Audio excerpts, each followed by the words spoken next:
In Chapter 8 of Dracula, Mina wakes to find Lucy gone. She goes to the churchyard and sees a shadowy figure standing behind Lucy. Mina sees its pale face and red eyes. She finds Lucy holding her throat, brings Lucy back to bed and tells her she won't mention it to her mother, Mrs. Westenra, who is ill. Next day, she notices 2 puncture marks on Lucy's throat and assumes she pricked her with a safety pin. The next couple of nights, Mina must stop Lucy from sleepwalking. One of the nights, Lucy, sleeping, points to the window where a bat flies in the moonlight. The next day, while they rest, Lucy exclaims, "His red eyes again, they are just the same." On a walk, Mina sees Lucy leaning out her window. Beside her is what looks like a large bird. By the time Mina reaches the room, Lucy is in bed, her hand on her throat.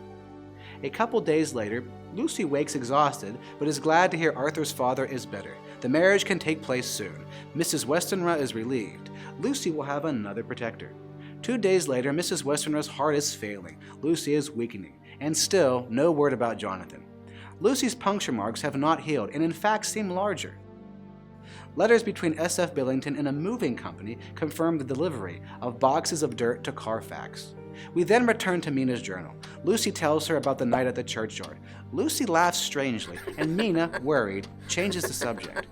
Mina then receives a letter from a sister Agatha, sent via Mr. Hawkins. Jonathan reached Budapest, where he has been in a hospital for 6 weeks.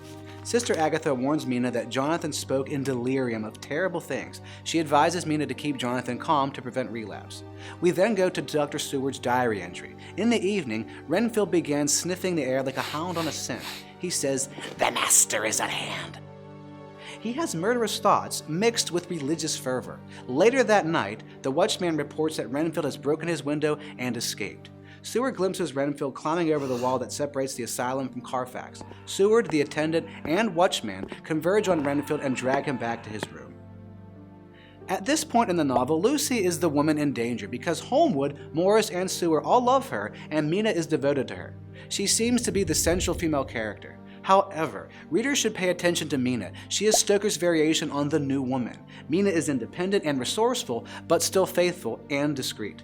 Mina plans to travel to Budapest unaccompanied, an action justified only by Jonathan's need. Details in this chapter are evidence that Mina is not an average female Victorian character. Contrasting Mina and Lucy reveals another model of womanhood. However, Lucy is depicted in this chapter and elsewhere as innocent, pure, and vulnerable.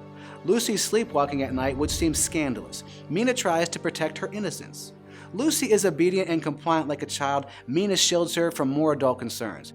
Renfield's story is littered with biblical references, and he knows Dracula is in England. Although Seward is clueless to his references, the readers know, and this is a case of dramatic irony.